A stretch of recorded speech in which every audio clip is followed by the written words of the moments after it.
Make your choices such that they do not lead down irreversible paths that may be in error. To choose on the side of resiliency over brittleness, to make sure that there's more than one way to achieve your goal, is I would urge each of those efforts to appoint someone to be the official curmudgeon, whose job it is to repeatedly say, what else could go wrong? What have we not thought about? What are we so sure about that if we're wrong, we're really in trouble? And an officially appointed curmudgeon who is there all the time, just poking the balloon of arrogance that we all have, that we know how to manage this stuff right. I think that would be one of the funnest jobs ever.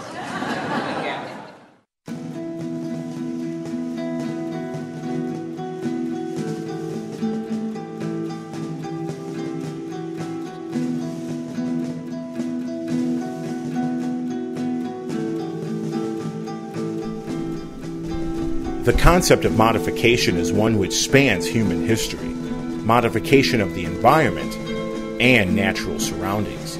In modern times, modification has taken a turn into an untested, unknown realm. Right under our noses, genetically modified foods such as corn, wheat, soy, and a host of other staple grain products are being genetically enhanced in ways that surely have not been tested long term, yet are sold at grocery stores nationwide. In the same breath, right above our heads, a different type of modification is taking place, one which encompasses the entire natural environment. Something humans have dreamed of doing for thousands of years, weather modification. In the course of our investigation, we have uncovered nothing less than a real-life, real-world, real-time experiment being conducted on the populations of the world. GMO foods and weather modification programs that just a few years ago would be considered science fiction. As it turns out, it's not some wild sci-fi conspiracy. Instead, daily, the people of the world have been unwillingly subjected to a fully modified society.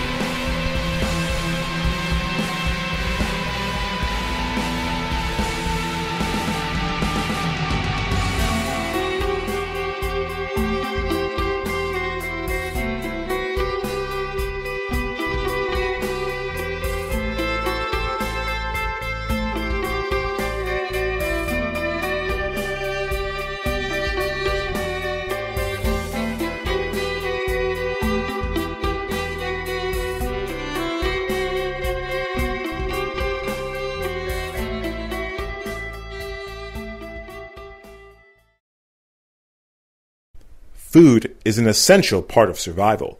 Without it, problems arise. As the debate continues on how to feed the world, some see the concerns of overpopulation and climate change as the pathway to introduce genetically modified foods as a solution to our problems of an ever-changing planet.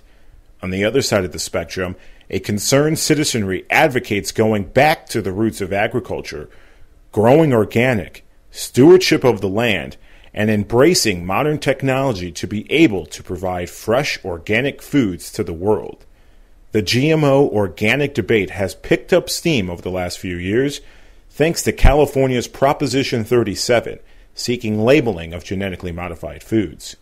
After months of debate and millions of dollars spent, Prop 37 failed, but re-energized the debate on both sides. To get a better understanding of why this issue is so important, I went back to my alma mater, Western Illinois University, and spoke to Dr. Joel Groover to better understand this debate. My name is Dr. Joel Groover. I teach in the School of Agriculture. I teach all the soil science classes as well as several conservation classes, including a class called Intro to Sustainable Agriculture and a class called Soil and Water Conservation. I think that my message isn't that everyone should become a farmer. My message is that everyone should be thoughtful about how they access the products of agriculture. Eating is something we all do every day, but there is too little thought that goes into where did that food come from? What's the human dimension that dimensions that resulted in the production of that food, the transport, the processing? So that's part of the disconnect. What we see surrounding us is this vast sea of agricultural raw materials, corn and soybeans being produced. Few people can do it better than our Illinois farmers. But people don't feel an attachment to corn and soybeans. And so that's one of the reasons why there's this disconnect.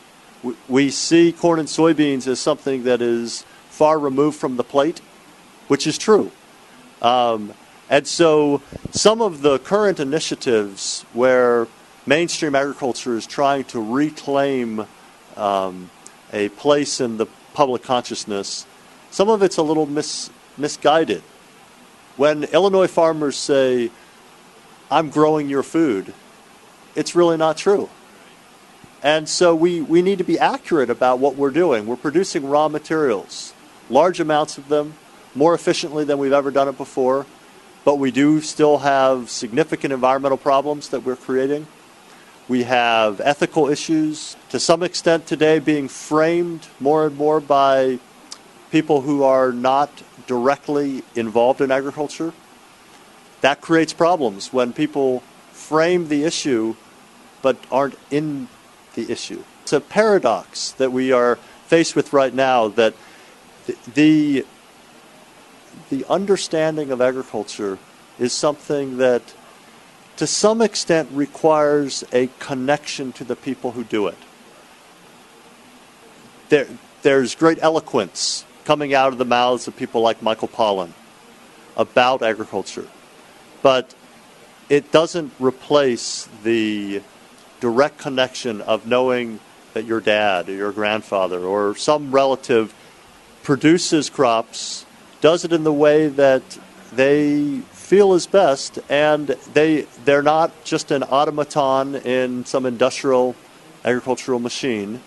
They're not just a pawn of an industrial ag company like Monsanto. They're real people. They love their children. They take pride in what they do. At the same time, there are serious issues facing agriculture that should be critically examined. It's just difficult to do that critical examination if you don't understand the humanity that underlies agriculture as it's practiced today. Agriculture involves people. The cultural side of agriculture inherently has social dimensions. And people in agriculture, while they are business people, they also are people that are willing to take a level of they're willing to make sacrifices that almost no other type of producer in the world would be willing to do. People work second jobs so they can continue to be farmers. People don't work second jobs so they can continue to manufacture cars. People come back to help their families with the harvest or with the planting. People have people who have roots in agriculture have a love of the lifestyle, the culture. The current economic climate is driving agriculture towards more and more consolidation, fewer and fewer farmers, more and more decisions being made off the farm by agribusiness, more and more of the guidance that farmers receive is from people selling them inputs, so it's biased.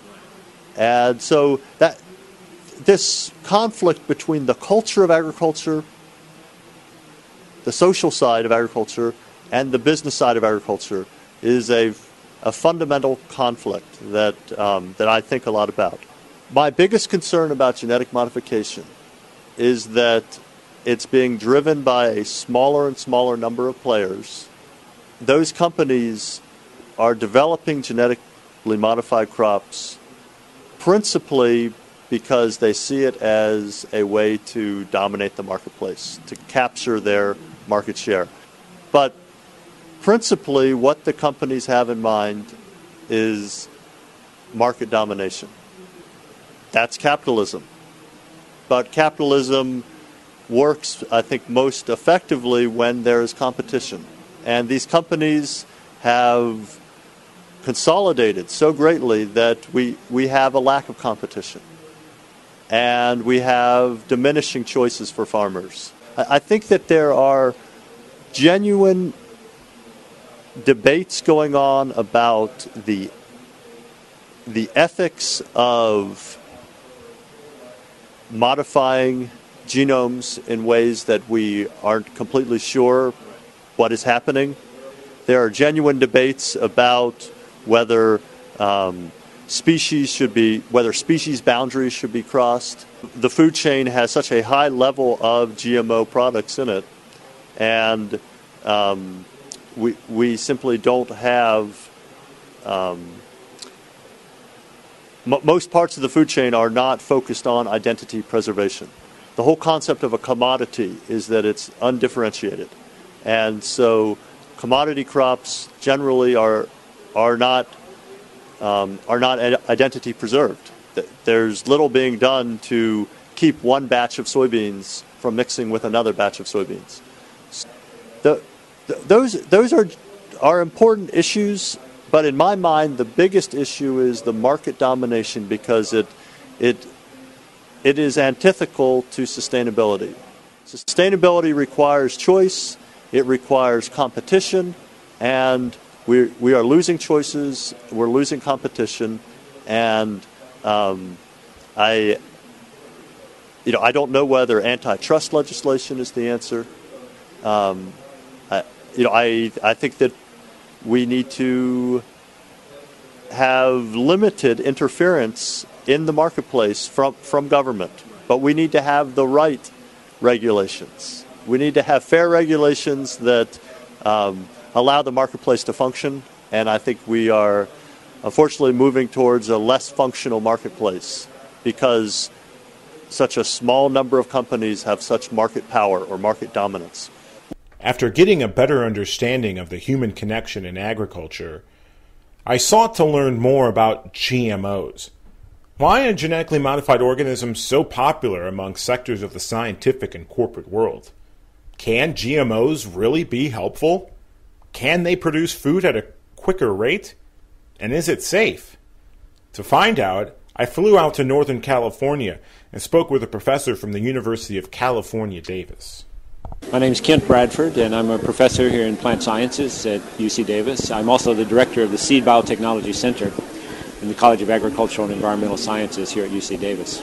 Well, Davis has a history, as you say, of being a leader in agricultural technology, genetics and environmental aspects, management, many aspects of agriculture. In terms of the opportunities for genetic engineering, I think that they're enormous. I think we've only seen just the very start of what is potentially possible.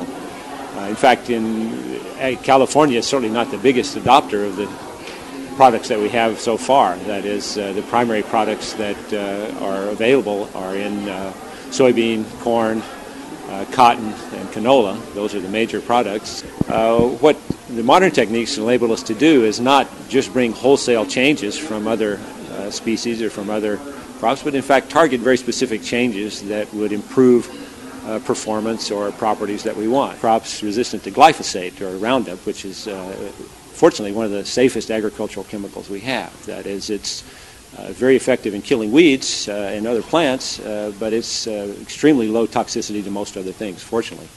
2,4-D is a very old herbicide that we have. It's very effective in certain cases. You probably may use it in a lawn weed killer.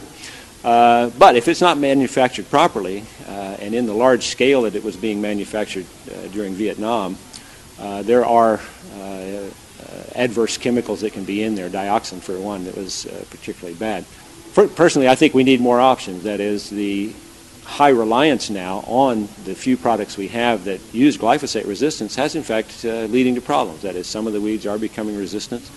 We know way before genetic engineering that we need to use different strategies, cultural, herbicide, rotations, all kinds of ways to battle weeds. And the success of that product has led it to be probably overused by farmers. And in fact, they need other options. They need other herbicides.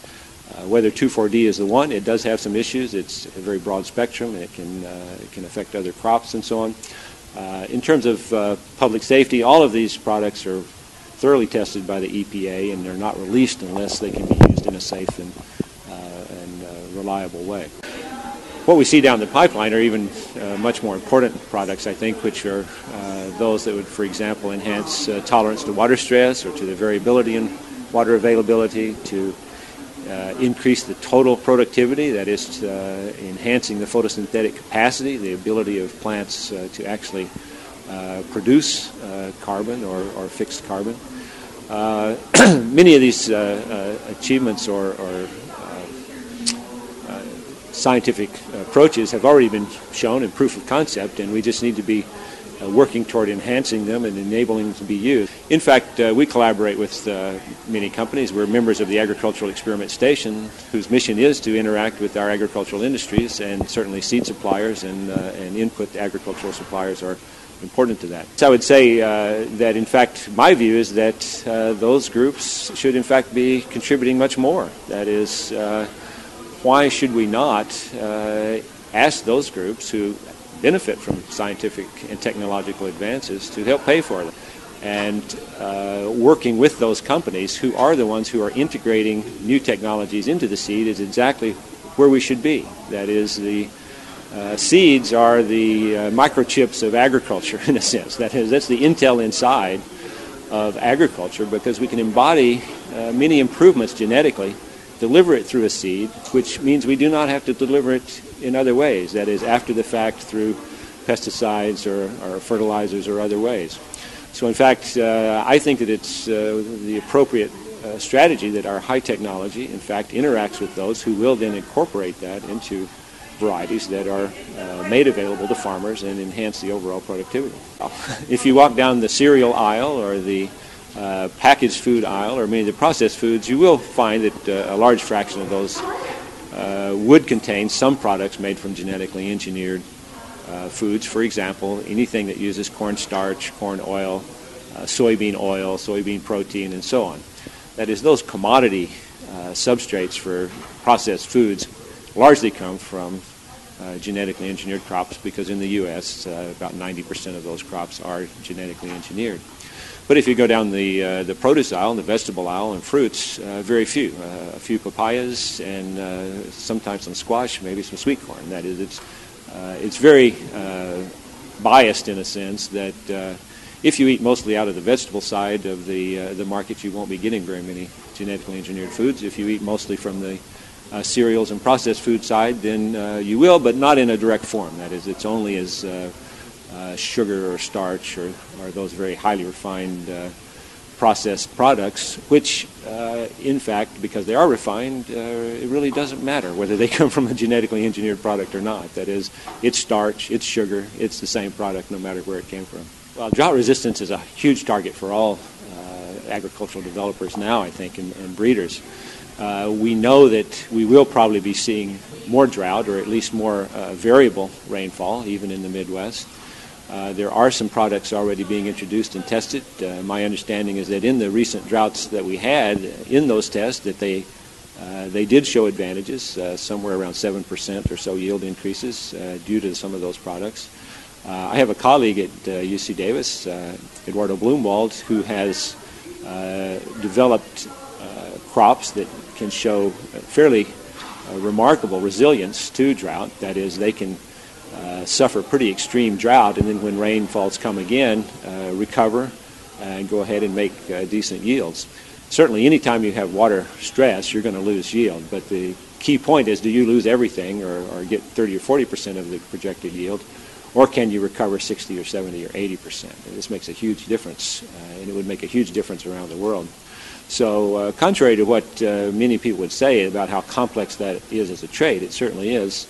My colleague, Dr. Blumwald, has shown that, in fact, just a single gene that he's introduced into a number of crops now are holding up in the field and showing that, in fact, we can remarkably increase the resilience of crops to drought. I'm not really opposed to labeling per se. That is, organic labeling, it goes through a certification process. They've met certain criteria, and it's really a brand. I think we need to clarify labeling versus branding. That is, companies have the opportunity to brand their products in many ways. We can already brand crops or products as GM-free, for example, and there are those products in the market.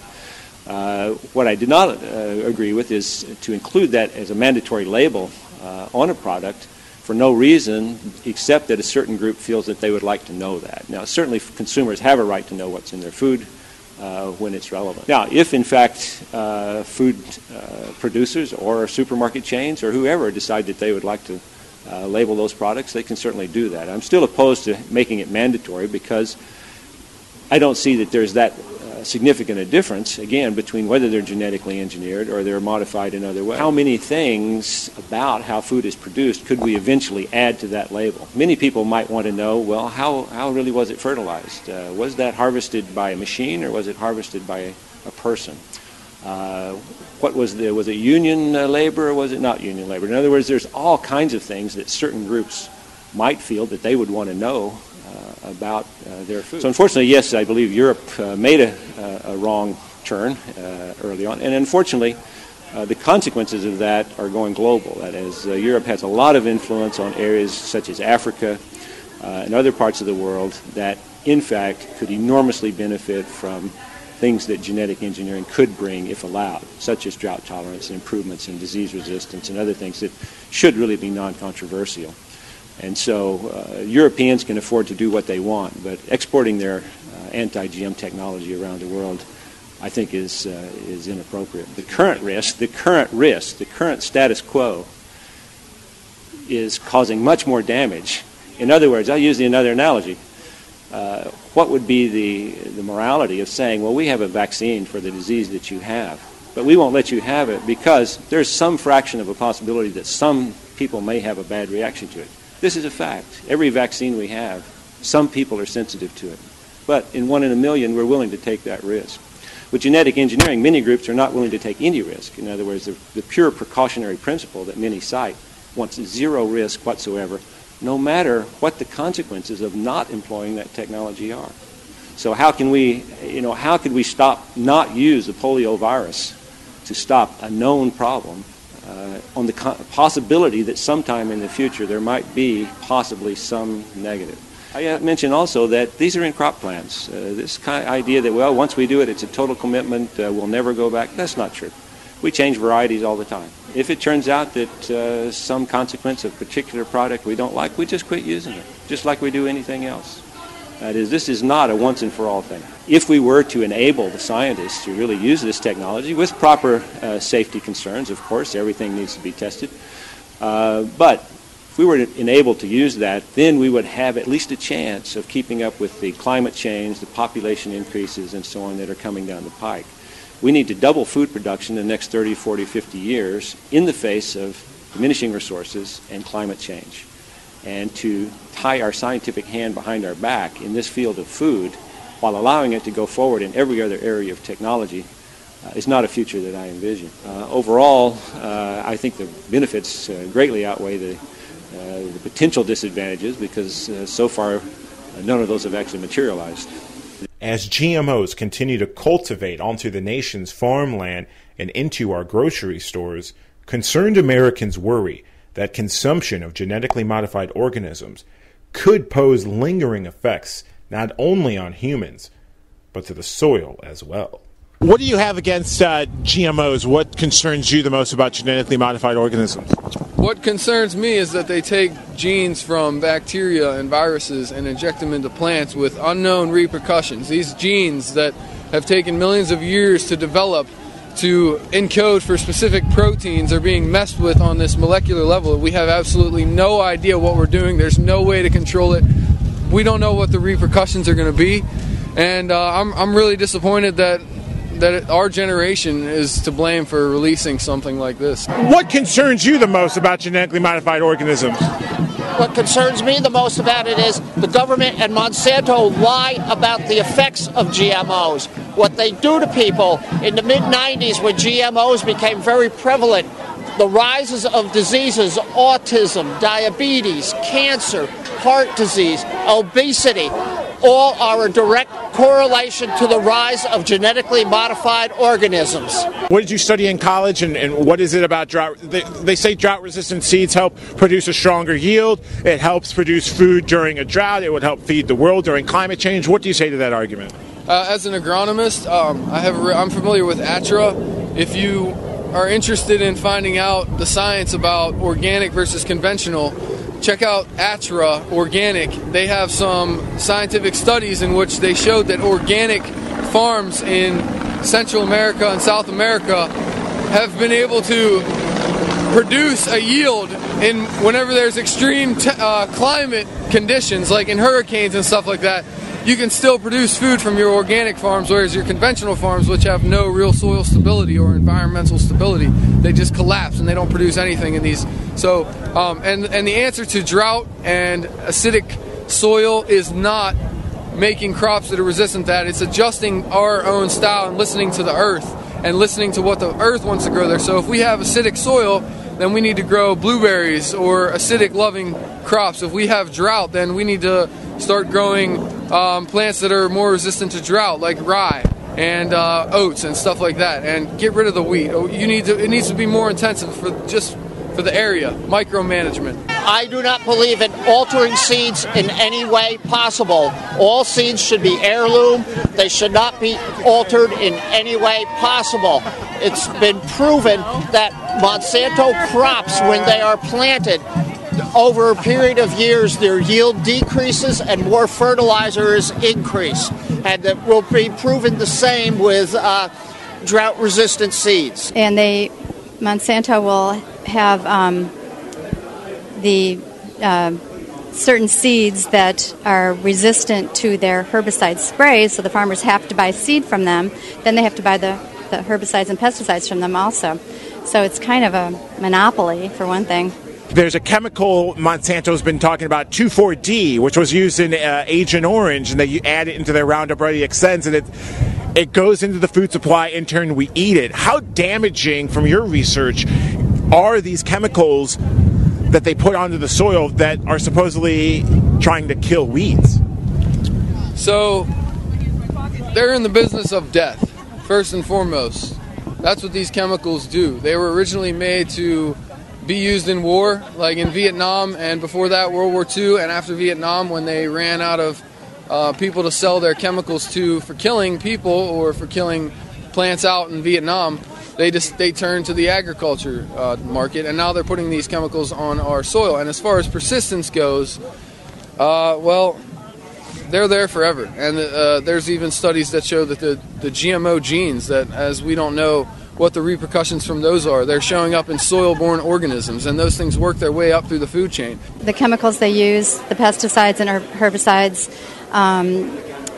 are just extremely poisonous, and we can't help but get residue from that.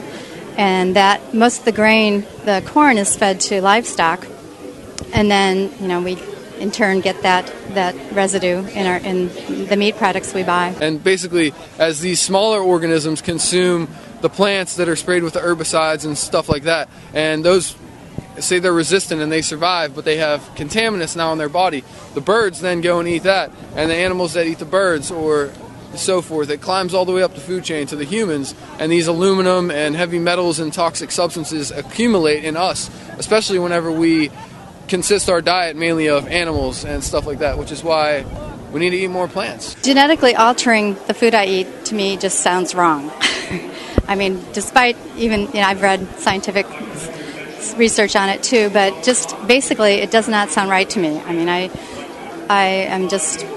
want to eat food that is fresh, local, that has not been altered with, that does not have extra chemicals, doesn't have hormones, that hasn't been genetically changed. So personally, that's just my feeling. They want to label the products that have direct GMO ingredients, but animals which are fed GMO corn and soybean, and you'll see when you buy all natural beef or chicken, it says asterisk free range and all vegetarian fed, and all that means is that they just gave that animal access to a little 4x4 area of grass, and when it says vegetarian diet, that means they just fed them GMO corn and soybeans. So really, it's no different than just straight consuming the GMO corn. It actually may be more damaging for your body because these animals that have ingested this unnatural food their immune systems are compromised, and yours can equally become compromised by consuming those animals.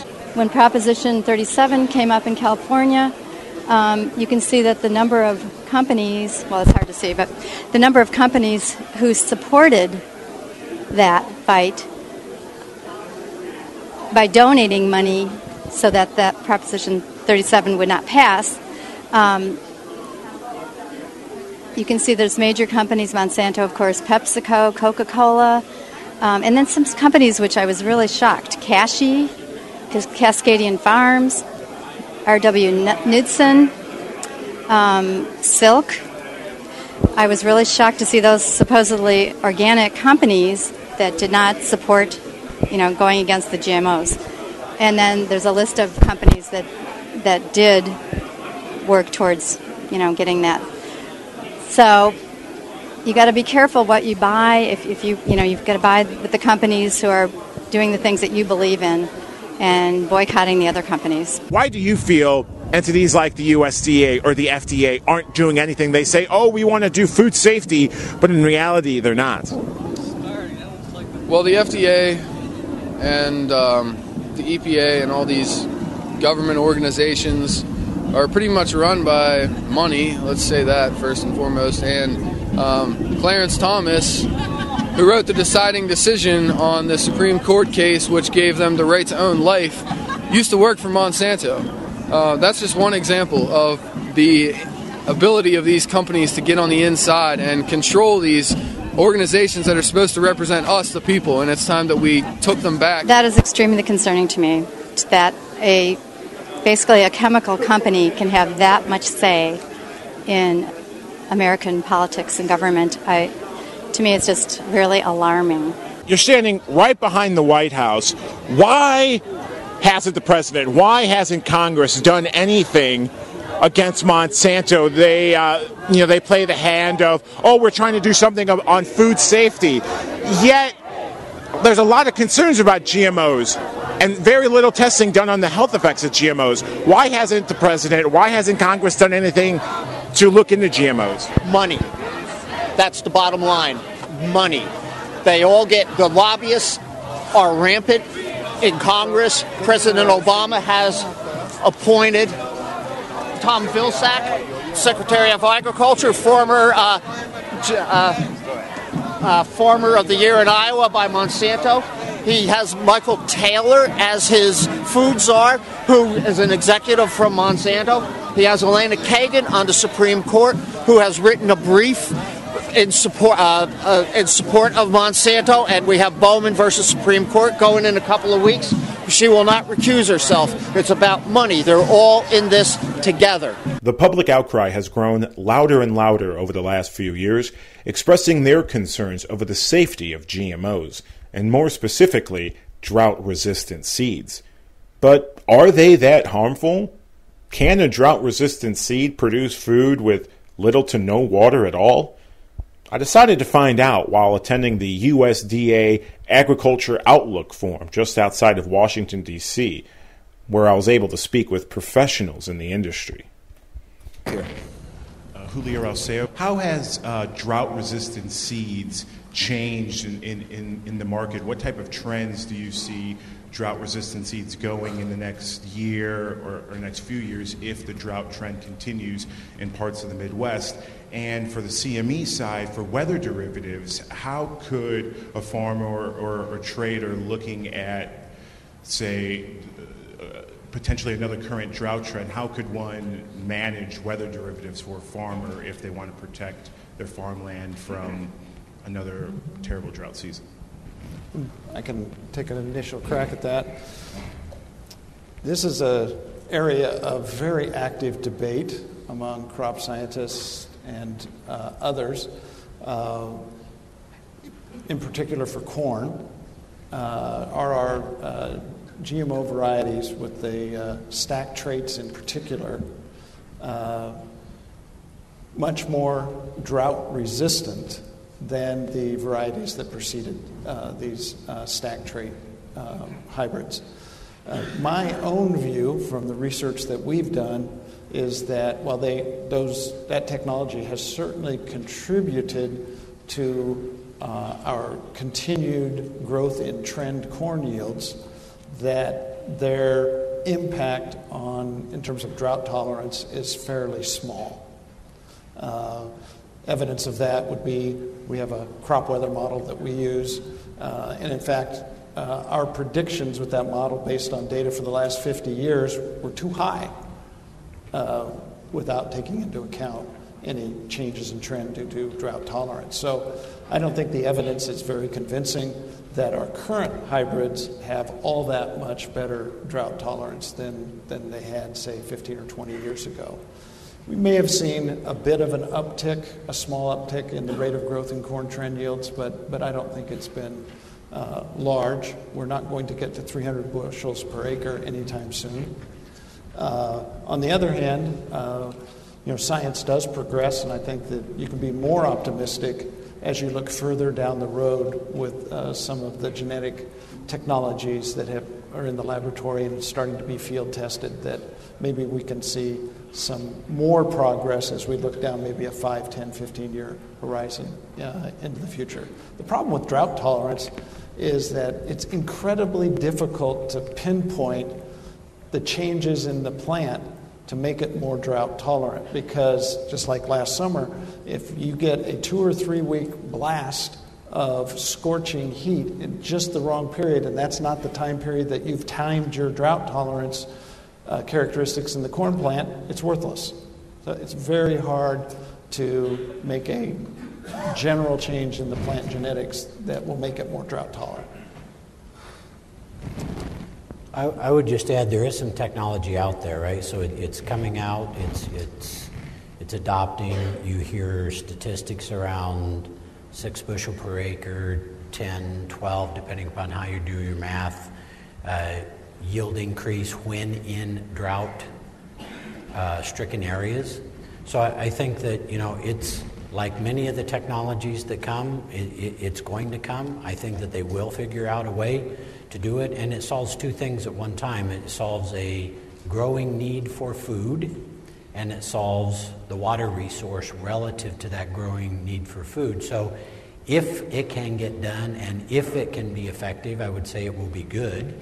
I would also add that, what you heard this morning regarding to synchronous approvals worldwide are a big deal for the industry, and making sure that as we roll these products out, we're able to use those and access markets worldwide that want to take them. So I would just say, as these new things come out, there'll be a lot of dialogue coming on about how fast they're adopted, where they're adopted, and how we do that, all towards an increase in technology. Because if you remember the yield chart, without that, we're going to have a hard time feeding the world. So I'm Dave Bodler. I'm with Cargill in Minneapolis, and I'm here as part of the forum, the panel that just talked about markets and the relationship of markets to the different companies, CME, ourselves, and University of Illinois. This topic of drought tolerance and doing that is an important issue in a dry year like we're just coming off of.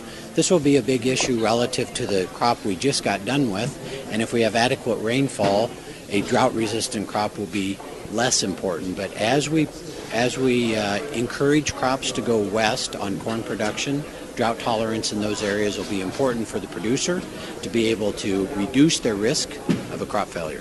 Following this summer, we've heard more and more news about drought-resistant seeds or drought-tolerant seeds. Could you explain a little bit about what is a drought-resistant seed and how long this sort of product has been in development?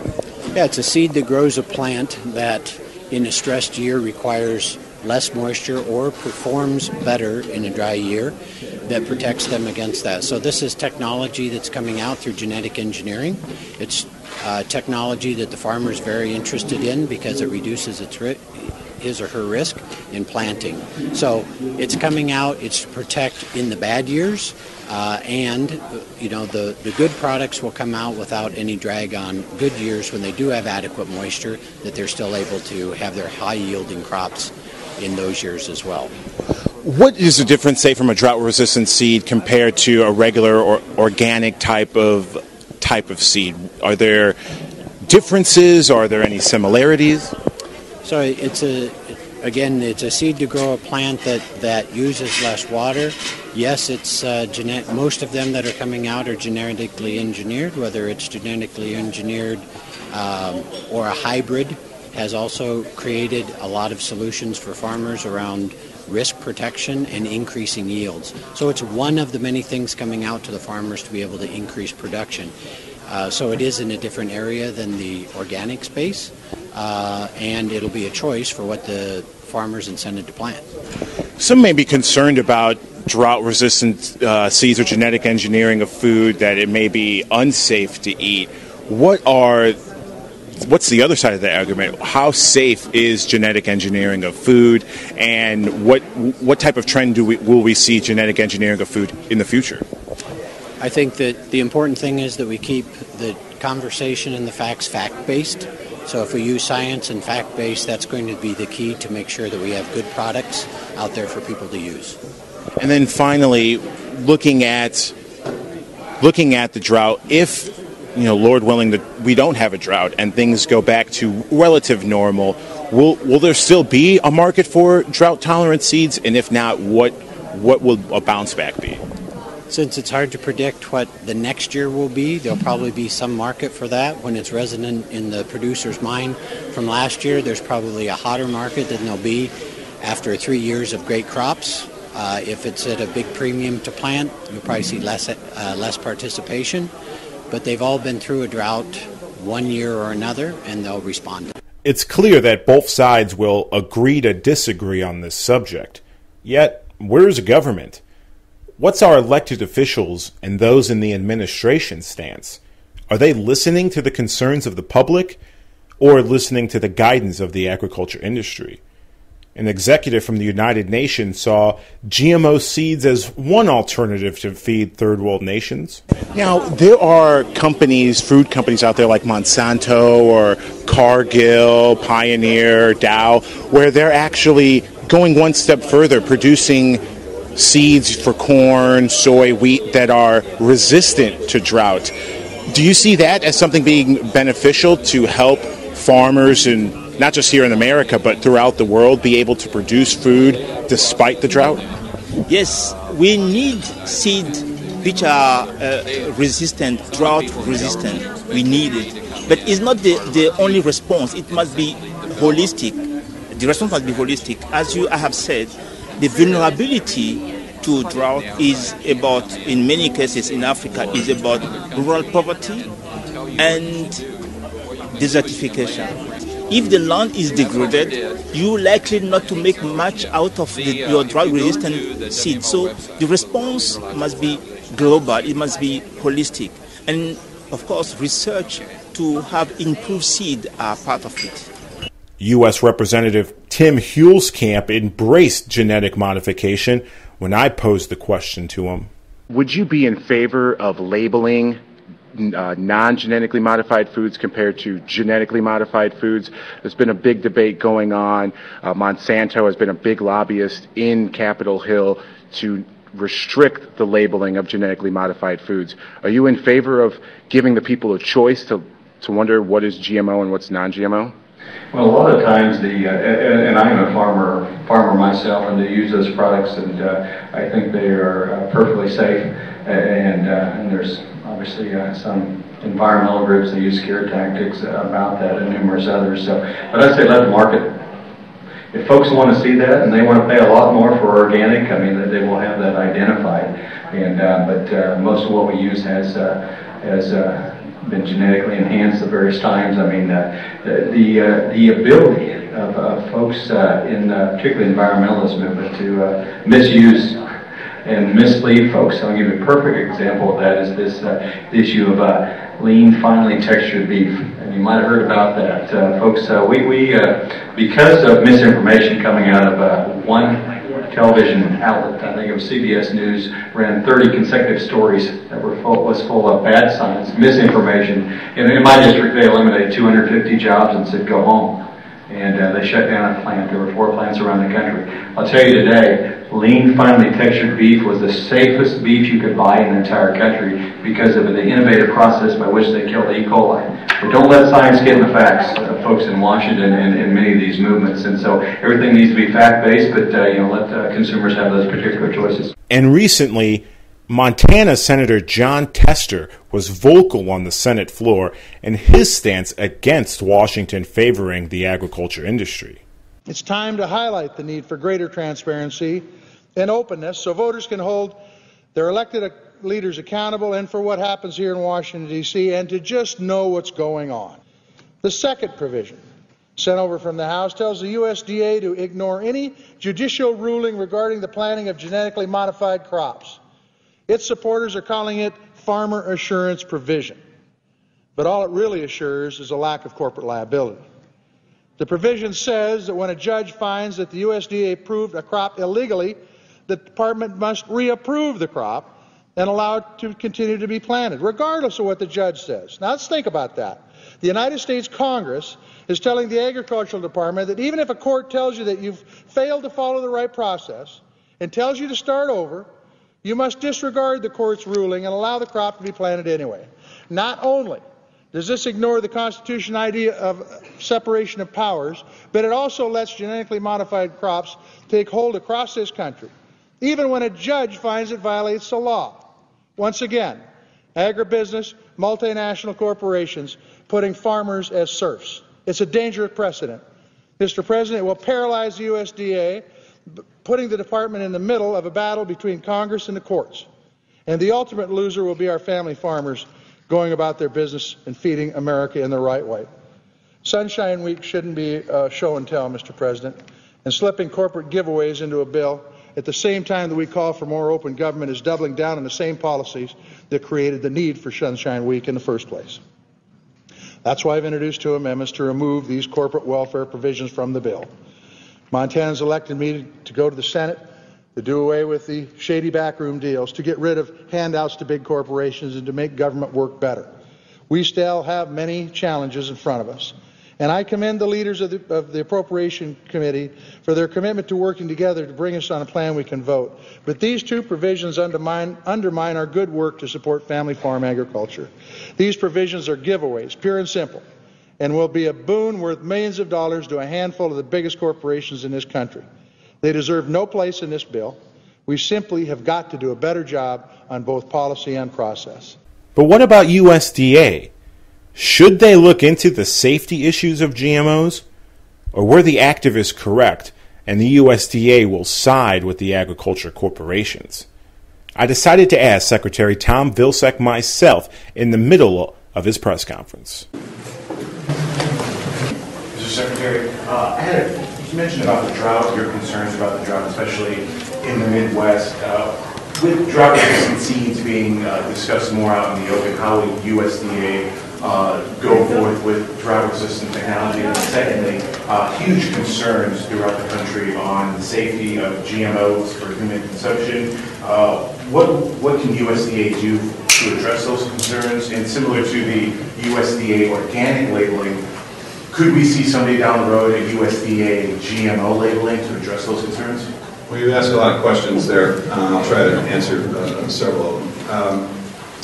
First of all, USDA's role relative to any kind of seed technology is to ensure that it doesn't create a hazard or a danger to plants and to crops. And that's the regulatory process that we go through. Folks who come up with new technology, we basically work through that process of ensuring the safety and security of that technology. And when we're convinced that they don't represent the threats under the Plant Protection Act, we deregulate. That's a process that takes a considerable period of time and a lot of data and a lot of research. I don't know of any reputable study at this point that suggests that there's a safety concern relative to health with GE crops, and that's the reason why they are utilized by American farmers, and that's one of the reasons why we were able to get through a drought in better shape than we had anticipated, and it's one of the reasons why we've seen extraordinary productivity gains, as Senator Daschle alluded to. That regulatory process, I think, it needs to constantly look at ways in which we can improve the process, but the bottom line is making sure that what is deregulated is not presenting a threat to plants and crops. As far as labeling is concerned, let me just simply say that historically, labeling in this country has been about two issues: nutrition, providing nutritional information, and about safety issues. I'm sure that either one of those fits your question. I don't think it's not about nutrition, and I don't know that there's a reputable study relative to safety. So at this point, I don't know that we're necessarily headed down at USDA a path. Mr. Secretary.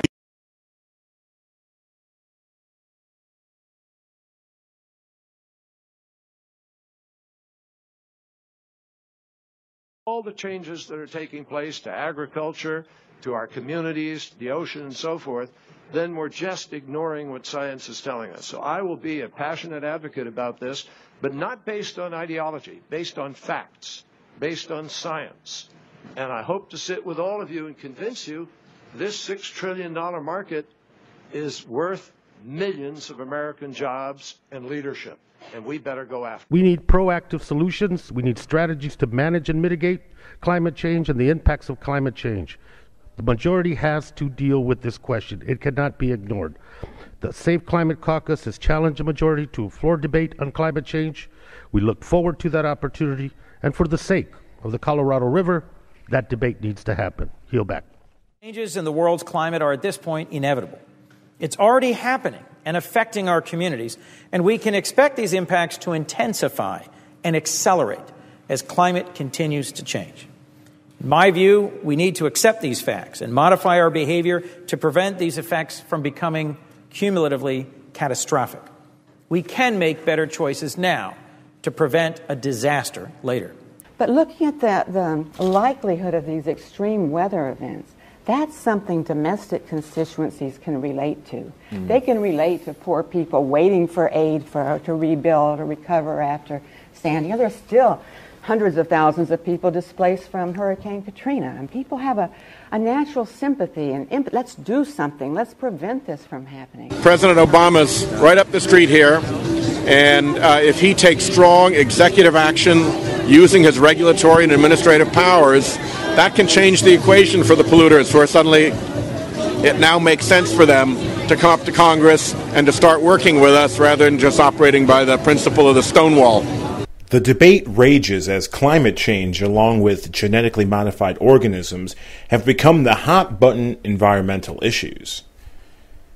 Politicians in Washington are seeking to prevent a climate catastrophe. But is that possible? Can Congress, which has a hard time balancing its budget, save the public from climate change? One investigative reporter has zero faith. I'm Mark Morano, the publisher at Climate Depot, one of the most hated climate skeptics out there. I just won the Misinformer of the Year award by Media Matters, the global warming activists. You just mentioned you've been labeled a skeptic, misinformer of the year. What comes to your mind when you hear those type of things? Do you find it laughable? Do you take it as a badge of honor? Yeah, it's a sort of badge of honor. It's fun. I mean, it's silly. What they're saying essentially is if you hold the view that you're a global warming skeptic, you're a flat earther, you're akin to a Holocaust denier, and so if you go out on TV and say it, and you say it publicly, and you have a website, and you write articles, then they're like even in more horror. So they just think that you're basically an idiot, and you're a smart, intelligent person if you have the faith to believe in this modern day science. This is government, politically correct funded science. It's not to say that every scientist is on the take or altering data, but if you study butterflies, no one's going to pay attention to you. if you're just doing studies on butterflies and their habitat. But if you do a study saying, hey, if the temperature were to rise 6 degrees by 2075 in the Northeast, what impact would that have on butterflies? Suddenly you're going to get university press releases, you're going to get media coverage, you're going to get more funding, you're going to get published in more prestigious journals, people are going to sit up and pay attention, and all you would do is come up with a range of possibilities, different temperature ranges, possible butterfly impacts. Suddenly this scientist who never studied whether CO2 impacts climate or how it impacts climate is now feeded by the global warming establishment as another scientist in the consensus, when all he was really doing was benefiting from all this money. The government throws all this money into this research. Foundations, research, all the journals, all the governments around the world, the United Nations are directing it. Suddenly all this money and all these scientists, well, if you're going to, let's do climate. Hey, let's just study climate now. Let's get into this. This is the hot thing at the moment. Any bad things will happen with global warming. Well, guess what?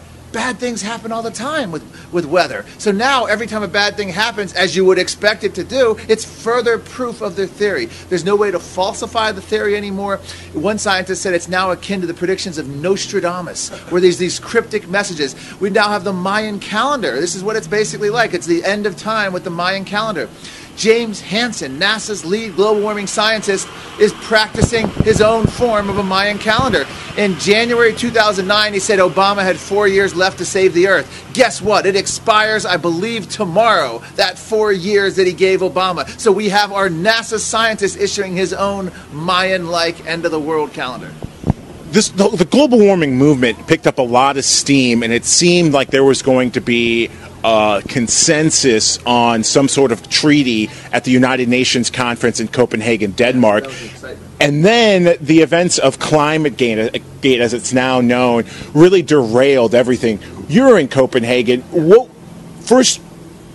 was the reaction of the entire UN conference? And number two, what did ClimateGate do back in 2009 to derail this whole movement? Yeah, I think it helped derail, because what I like to say is before ClimateGate, particularly in the U.S., people didn't buy this. I mean, it was a study by Gallup. More people believed in haunted houses than man-made global warming, 37 to 36%. If you look at what happened in Copenhagen, there was a lot of high hope. People thought we were finally going to follow up and have this new treaty and a mission eliminating. We were going to control the thermostat. This was modern world leaders getting together, talking about limiting the Earth's temperature, a verbal non-binding agreement.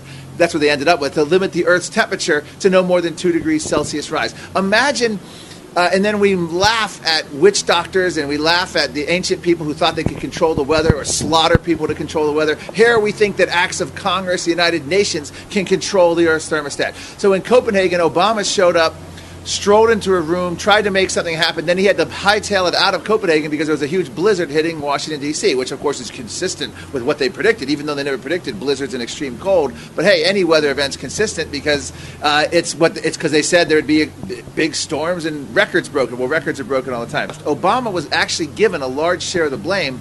At that conference, there were protesters outside the conference screaming, "Obama, shame on you." They had pictures of Obama with the phrase "climate shame" on them. And so partially what happened was ClimateGate broke right before that, and it took the leaders and the political will of the leaders took a battering, because that was all over the grassroots in America, throughout Europe. It was a huge scandal, and essentially ClimateGate showed us that the upper echelon of the United Nations, the head lead scientists, were colluding to keep out studies that were inconvenient, keep out data that was inconvenient, and they were crafting a grand narrative. That's what the whole thing was about. All these UN scientists were crafting a narrative of what they wanted to say. It was preordained. They knew what they were going to say. When this science became bastardized in 1988, when the UN formed this climate panel, the IPCC, they essentially had to say CO2 impacts climate. If they failed to find that, then they fail to have a reason to exist, or fail to have a reason to even exist as an entity. So they're never going to find that. And you'll even hear the UN IPCC chairman, Rajendra Pachauri, be like Babe Ruth. He'll tell you what the next report. Just wait till the next report. It'll be so alarming, policymakers will have to act. Well, what kind of science is that where the guy calls it out years ahead of time what it's going to say and then what impact they wanted to have? This is a political process masquerading as a science body. It's an insult to everyone's intelligence. The governing boards, 24 or so governing board members, politically correct with connections to politics in Washington of these big groups, National Academy of Science, American Meteorological, will go along with it in their statements. No direct vote of members, no direct input of their members. And then they're saying, hey, thousands of scientists endorse the UN. No, 24 governing board members do. If you look at surveys in the case of the American Meteorological Society, up to 75% of their members were hostile, many of them calling global warming a hoax, but yet their leaders, 24 governing board members, say they are in complete lockstep with the UN and they therefore make up the consensus.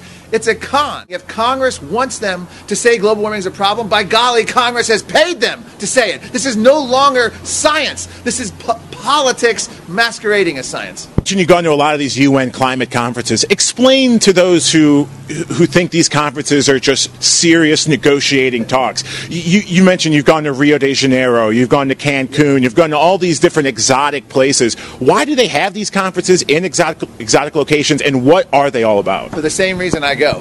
We had them in. They're having this year's in Poland. I don't think I'm going to go to Poland in December. It doesn't excite me. Now, they've had them in Cancun. They've had them in Bali. They've had them in. When I went to Kenya on the U.S. taxpayer dime, $16,000 round trip airfare business class paid for by U.S. taxpayers via the State Department. I went on a safari. I got to go to the UN conference. They go to these. When I went to Bali, paid for by the U.S. taxpayer, 5-star resort on the water in Bali, nicer than any Hawaiian resort you could imagine, or at least as nice as any Hawaiian resort. This is why many Senate staffers went. This is why politicians like to go. This is why UN delegates, bureaucrats, why all the media likes to go. They know how to throw a party. When I was in Johannesburg, South Africa, they were having a summit on sustainable development and how to help poor people and the energy of the world to develop so we help poor people and not harm the earth. Well, they flew in chefs from Europe. They were doing caviar and shrimp and all kinds of exotic meats and wines and champagnes. And they interviewed the chefs and how all the world leaders were demanding all this exotic food. Well, they sat there and talked about the plight of the poor. Here's what's overblown. Here's what's forgotten in all this. Is that there is climate change, if you just take it as a generic term, i.e. extreme weather events not caused by man but naturally, has always been a danger to mankind. We should always be concerned about hurricanes, tornadoes, floods, droughts. But the idea that we're causing it, the idea that our SUVs have turned into weather machines, that we have the control knob and we can turn them up or down, or that we can pass a cap and trade or a carbon tax, and somehow, as Barbara Boxer says, we must pass the cap and trade bill or we'll have worse floods, hurricanes, and droughts. They actually believe that we can control the weather. And it's patently absurd. The bottom line is what Obama's poised to do is start regulating CO2. We inhale oxygen, exhale CO2 as a pollutant under the Clean Air Act. There's going to be lawsuits. There's going to be all kinds of delays. Congress is going to try to stop it. I don't know to what effect. In addition to that, there's talk of tax reform occurring, and as part of that, a revenue-neutral carbon tax being put in. As the Washington Post said, it will help fight global warming, and it will bring in, I can't remember the number, $150 billion a year. You think Washington's more interested in fighting global warming through a tax or bringing in $150 billion a year? So that's, and of course, it's carbon neutral because they'll lower some other tax temporarily for a year or so. But what it ultimately means is Washington will have yet another tool in the toolbox that they'll have to tax. They'll have a carbon tax which they can raise at will. They'll have other taxes which will initially be offset, which they'll raise again, and then they'll say that somehow they're saving the planet. So those are the biggest threat: EPA regulations and a carbon tax loom. Some scientists have some really interesting ways to combat climate change. Cloud seeding, climate engineering, carbon taxes. They even go as far as advocating plastic trees to absorb CO2. What are your thoughts when you hear scientists talk about manipulating the weather and doing all these weird things to help save the Earth? Well, Obama's energy secretary wanted to paint roofs white so that we could cool the Earth. I don't even cover geoengineering, what you're discussing, on my website because I think it's so patently absurd and a waste of time. Carbon capture and sequestration, we need to do all this nonsense of everything they're trying to do is an utter futile waste of time. Not about black carbon and soot having, many times the impact on climate that they ever knew. The idea that science is settled. Well, you have new peer-reviewed studies throwing that out just this week. And so what happens is hundreds of factors influence climate, and the idea that CO2 is the tail that wags the dog isn't tenable in the scientific literature. How do we know that? We look at all the other factors, everything from volcanic dust to ocean cycles to the sun, the solar system, cloud feedbacks, and then you look at the past. The medieval warm period, both northern and southern hemisphere globally, was as warm or warmer than current temperatures without benefit of SUVs. So the idea that we're driving a catastrophe isn't held up in the literature. And if you look at the CO2 has been many times higher in the past, we've been cooler, and it's been many times lower, and we've been warmer. The idea that CO2 is a control knob doesn't bear out. In the discussion on how to combat climate change, one of the options discussed is a controversial proposal ripped from the pages of science fiction. The concept of deliberately interfering with the climate isn't a brand new idea. In fact, the idea of weather modification was spearheaded in the U.S. by the United States military. But is weather modification a smart idea? Should we be deliberately interfering with the Earth's climate? One woman says no. My name is Rosalind Peterson, and I'm from Mendocino County, California. And my whole life has been involved in some form or another of agriculture, crop production, from working for the Mendocino County Agricultural Department for 5 years as an agricultural technologist. Then I worked for the California Department of Agriculture, the state of California, Farm Service Agency, several in the state of California, as well as I am a certified crop loss adjuster for the state of California. I haven't worked in that capacity for many years, but it is one of the reasons that I became interested in a topic called geoengineering. Geoengineering is the large-scale manipulation of the Earth's environment, the atmosphere, the oceans, the Earth itself, in order to supposedly change or mask global warming. There are any number of schemes, from ocean iron fertilization, which hasn't worked well, all the way to plans for solar radiation management, which means putting particles or chemicals in the atmosphere to reduce the amount of direct sunlight reaching the Earth. In 2009 and 2010, the UK Parliament and the US House of Representatives Science and Technology Committee met 3 times in the United States and in England, and the reason that they met was to discuss geoengineering and global geoengineering governance, and also to work together toward finding some rules for geoengineering that would be followed, probably without any public oversight, public consent, prior public notification, or any other issues that the public might need to know in order to protect the environment. How long have you been involved in doing research on geoengineering, and what made you get involved to look into this subject? I started realizing that there were atmospheric testing and other things going on in the atmosphere that were going to cause problems for agriculture, crop production, photosynthesis, and some other issues with regard to agriculture. And so in 2002, I started doing research. Geoengineering started to come onto the horizon and be spoken about in the mid-2000s, about 2004, 2005, and then more and more you'd see more articles, and finally there were these hearings by the U.S. House of Representatives. And I was concerned that the particles and chemicals, sulfur or aluminum oxide, that were being proposed by several university professors, a small clique of men who are bound and determined to conduct different kinds of atmospheric geoengineering programs without public consent or oversight, or any knowledge ahead of time of these proposals so that people can take action. And these gentlemen started to be proponents of putting particles and chemicals into the atmosphere without consideration of the effects, the negative effects. Well, one of the things about solar radiation management is that we know that when you put particles and chemicals into the atmosphere, they're going to have effect on ozone. They're going to have an effect on cloud formation. They're going to have an effect on the amount of direct sunlight reaching the Earth. And when you're talking about curing global warming, supposedly, by reducing the amount of direct sunlight reaching the Earth, we know that isn't true. The second thing is, when you reduce the amount of direct sunlight reaching the Earth, you're going to lower crop production, You're going to have incidences of lack of vitamin D because if direct sunlight doesn't come down to the earth and touch the earth, we won't absorb enough vitamin D through our skin in order to lead healthy lives and for our children to lead healthy lives. So we've got the CDC, the University of California, Berkeley, we've got Kaiser Permanente, a large health system agency, all making the statements that we're suffering now from a lack of vitamin D because of increasing cloud cover. And one form of geoengineering is caused by persistent jet contrails.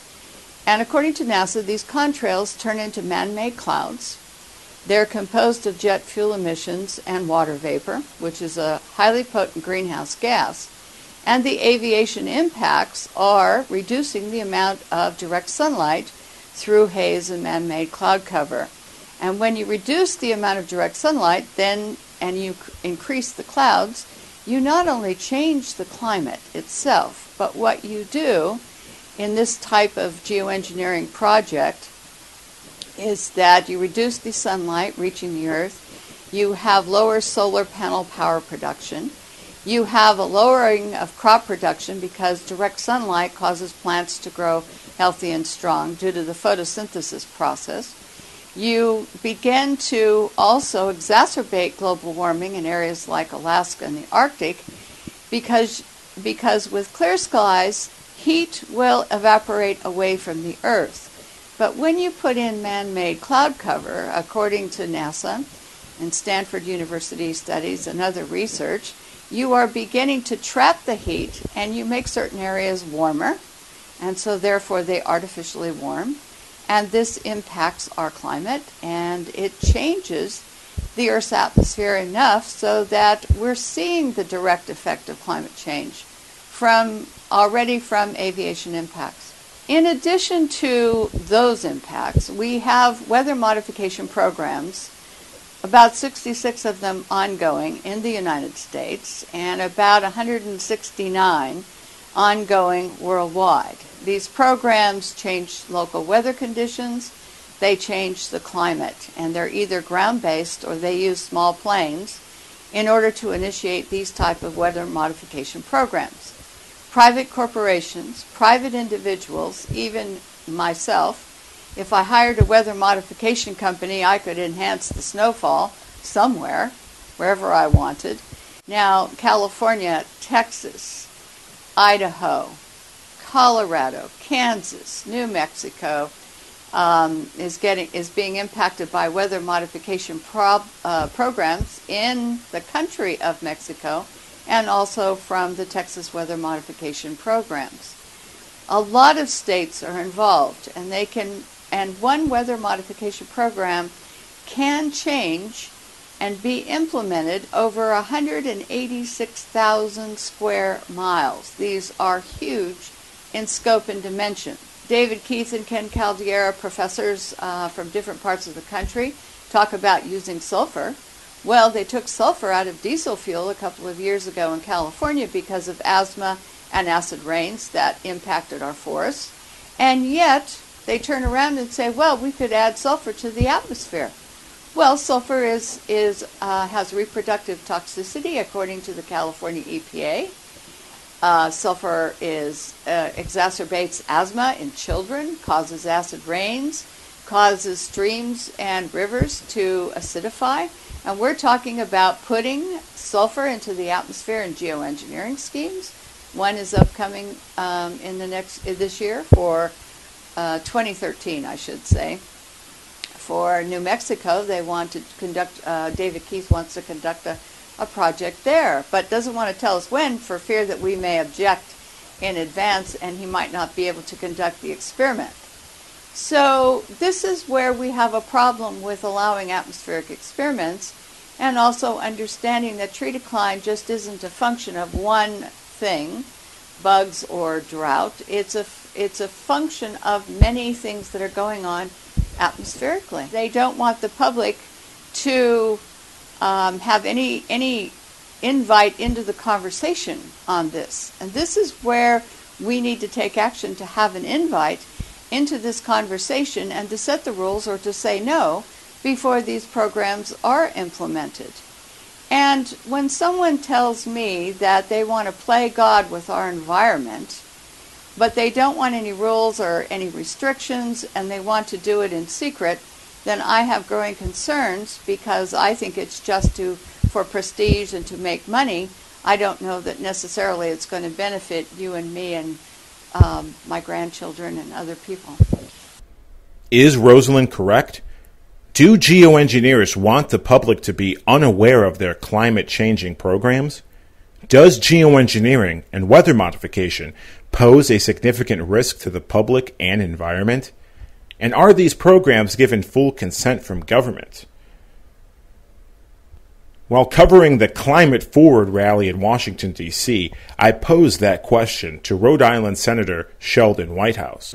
With the dangers of climate change, there's been some talks from scientists, and even it's been looked at by Congress, of ways of trying to potentially stop climate change through climate engineering or cloud seeding. Could that be a way that Congress could try to put more funds in research and development to see that as a way to stop climate change? Yeah, the whole question of geoengineering is, first of all, it's a little bit dangerous. It's not nice to mess with Mother Nature. Remember that old phrase?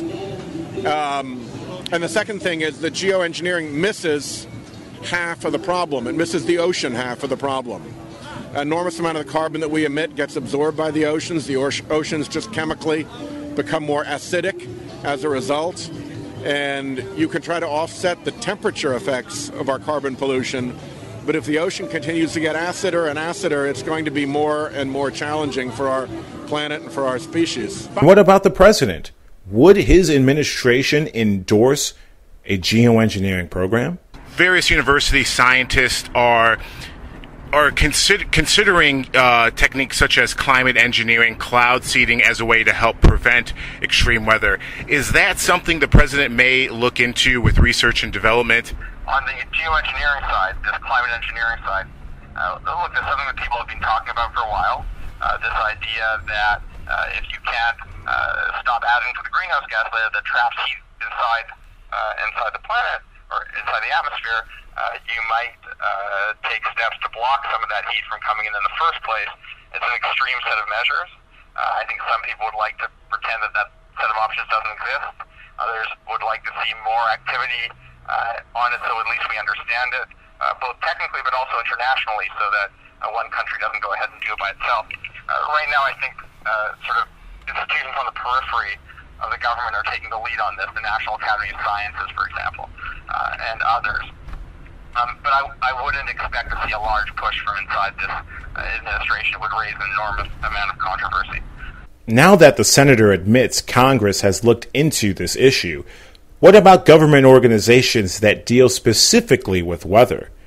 While attending a severe weather seminar put together by a Chicago television station, the director of the National Weather Service admits weather modification research has taken place, but denies present-day operation. It's a rare opportunity to ask the director of the National Weather Service some questions. Louis had agreed to come if we allowed some questions. Do you have questions for Louis? And if so, please stand up, and Louis, you can recognize There was a hand way up in the back. Yes, I had a question. With the high-resolution satellite image you're able to look at the National Weather Service, is there any way you could detect whether a weather modification experiment is taking place or cloud seeding? I know in Kansas and Northern California that takes place, and as well as Idaho. Is there any way you can see that in the satellite? And is there a way to communicate that to the public, or do meteorologists have a duty to tell the public about weather modification? Yeah. So I'm not aware of any cloud seeding that was going on for this. I can tell you that in the 70s there was a Project Storm Fury that people started experimenting with seeding hurricanes way out in the Atlantic. And at that point, there were two things that happened. First of all, they had a small sample size, so they couldn't really determine anything with any kind of statistical significance of whether they were having an impact or not. For those scientists so the second thing that happened was for those scientists who claimed they were having an impact, the areas that were subsequently impacted by those storms were ready to sue those scientists. That experiment was ended. So there are, I know there's weather modification that's done under very controlled circumstances, especially out in the West, for water resource purposes. In the East, there was some work that was done in Pennsylvania, and again, if people were claiming that they were successfully deriving more rainfall out of a system for the western part of the state, the farmers in the eastern part of the state said that was rainfall that would have fallen over us. Yeah. And then they started having that kind of battle within the state, and that ended. So it's a very tricky, controversial area, but in real time, we know of no one that was out there doing any kind of seeding. My question is, I've looked at what they call HAMP, or the Hurricane Modification Program that Homeland Security has talked about, and I know there are actually electric companies like the PG&E, Pacific Gas and Electric Company in Northern California that conducts cloud seeding experiments. As a meteorologist, if you can see that on the radar, is it possible to maybe let the public know, oh, there's cloud seeding here in the area, just be cautious? Put it this way, cloud seeding now is done more by private sector, and they don't tell you when they're doing it because they consider it proprietary. Okay. So we do not factor in that type of activity into either our analysis or forecasting. We're just not even made aware of when it's happening. And it's mostly now focused in the western part of the U.S. for water resources. Right. But no, it doesn't play a role in our forecast process. And then I've looked at what they've called geoengineering or climate engineering, literally modifying the weather to prevent climate change. Do you think that's something that is going to be done on a research basis, or if it's done, it has to be stringently looked at? I really don't. First of all, again, if people doing that research, I'm not really aware of it, so I'm not even sure I can answer the question. I know that there are people who continue to talk about, they'll propose, like the nuclear, let's, like Tom mentioned, let's set off nuclear explosions and we can destroy a hurricane. Right. Yeah, I've heard they talked about wanting to do like volcanic eruptions. Or send missiles into tornadoes. Sent at tornadoes. So what would you like? An exploding tornado? This would just make things worse. So we don't really. It's not enough. Yeah, the modifications I think are more. And this is not my center of expertise, but long-term modifications of environments by planting trees and changing slow modification of ecosystems in a responsible manner sometimes may over time or not, help or don't cut down the forest and South. They take in carbon dioxide. But you're talking about vast energy scales, so to make significant impacts on them. Right. Because I know there is conducted cloud seeding experiments taking place. Do you think that's more private corporations that are doing it for research purposes? I think cloud seeding it. I'm not that familiar, but I don't know of any government programs dealing in that. Okay. It's pretty much that was like Project Sternflurry, like way back. Yeah. Oh, there's nothing like that. That's for sure. Is the director of the National Weather Service oblivious to the current day weather modification programs taking place? Or is he covering up a program that the public should not know about? In the end, I've come to find out that several forms of modification are taking place. From the genetic modification of our food supply to the engineering of Earth's climate, both presented as solutions to fight climate change. Both may lead us into a situation we can't come back from. Both could lead us into a genetically modified society.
Isn't that amazing?